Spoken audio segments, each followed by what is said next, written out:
টুনি ছানাগুলো বিকেল বেলা ঘুরতে গিয়েছিল, কিন্তু বাড়ি ফিরছিল না। তাই টুনি অনেক ওদের জন্য চিন্তিত করতে থাকে, ঘরে ঘুরেফেরা করতে থাকে।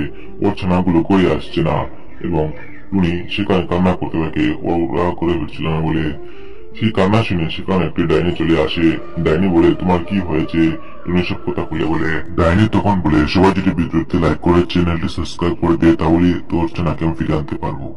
ওদিকে টুনি তার ছানার জন্য অনেক চিন্তিত আছে, আর এদিকে টুনি ছানাগুলো অনেক বিপদে আছে। বাঘটি তার উপরে একটু পর পর হামলা করছে। তারা কি করবে বুঝতে পারছে না। তখন ডাইনিটি চলে আসে এবং তাদের ছানাকে বলে, তোমরা আমার পিছনে পিছনে আসো, কিছু ভয় পাবে না, কিচ্ছু হবে না তোমাদের, পারবে।